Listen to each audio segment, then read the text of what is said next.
Ilang container van na naglalaman ng mga mamahaling sasakyan ang hinarang ng mga taga Bureau of Customs sa Batangas Port. Para sa karagdag detalye, may live report si Steve Delisan. Steve?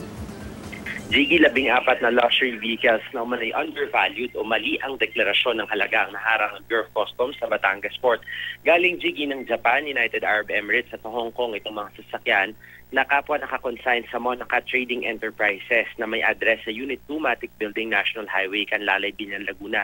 Mismong itong si Deputy Customs Commissioner Ariel Nepomuceno yung nanguna dun sa pagbubukas ng mga container vans kanina na naglalaman nga nitong mga mamahaling sasakyan.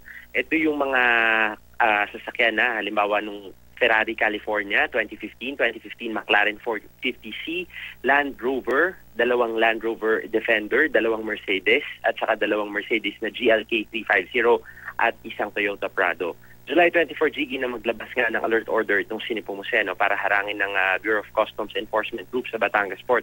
Ito mga luxury vehicles matapos nga sila makatanggap ng tip na mas mababa yung binayarang buwis ng consignee dahil sa mababang idineklarang value. Sa tansya nitong si Nepomuceno, kulang-kulang 50 million pesos ang halaga ng nasabing mga sasakyan kung pagbabatayan ng tunay na presyo ng mga ito sa internet. Pero nasa 24 million pesos lamang yung idineklara ng consignee. Kabilang na dito yung kaya paniwala ng customs, posibleng nilabag ng importer yung batas, partikular na yung Section 2503 ng Tariff and Customs Code of the Philippines na nagbabawal sa undervaluation o misdeclaration of entry. Posible rin daw na isa sa mga kaso ito ng smuggling, bagamat hindi naman nila inaalisan ng karapatan ng importer na magsumite ng mga karagdagang dokumento para patunayang tunay at hindi peke yung mga idineklara nilang halaga. Mahigpit na ipinagbabawal sa Tariff and Customs Code of the Philippines yung misdeclaration ng kargamento at depende sa halaga, sino mong mapatutunayang nagkasala rito ay maaaring makulong hanggang 12 taon at magmulta na hanggang 150,000 pesos bukod pa dun sa pagkakakumpiska dun sa nasabing smuggled goods. Pagpapaliwanagin, Jiggy, yung may-ari ng mga naturang sasakyan kung bakit napakababa ng turing. Sisilipin din yung past records of importation ng individual o ng kumpanya. Sa mga sandali ito, Jiggy, patuloy pa rin kinukuha ng GMA News ang pahayag ng Monaca Trading Enterprises. Jiggy.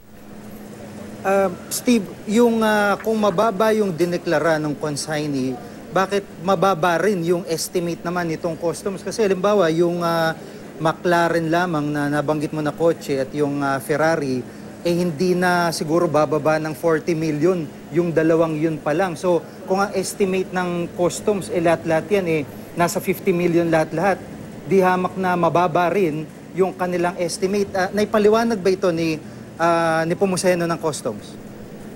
Sabi, Jiggy, ng customs, kumbaga na magkakaiba raw kasi ang ginawa lamang ngayon ay parang nag-average lamang sila nung halaga ng mga sasakyan batay dun sa kanilang na-research. Pero ang pagkaka-undervalue ng mga sasakyan na binanggit natin, Jiggy, na yung iba sa kanila 60%, may 50%, may 40%, hindi magkakapare-pareho. So ang ginawa lang nila ngayon ay in-average muna nila at inaantay nga nila na magpaliwanag yung mga o yung may-ari nitong mga sasakyan na ito kung bakit napakababa nung idineklara nilang value dahil kinakailangan din magkita ng dokumento ng may-ari kung bakit nga ganoon naabot. Kasi usually naman daw, Jiggy, itong mga sasakyan na ito nakakakuha naman daw ng discount abroad pero hindi daw ganoon kalaki.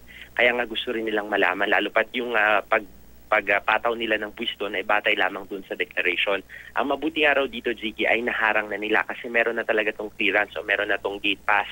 Lalabas na lamang ito dun sa Batangas Port. Mabuti na lamang kahit paano naharang nila at mananatili ito sa kustudiya ng Bureau of Customs hanggat hindi nakapagpaliwanag yung mga may-ari kung bakit undervalued yung mga sasakyan, Jiggy. Maraming salamat, Steve Delisan.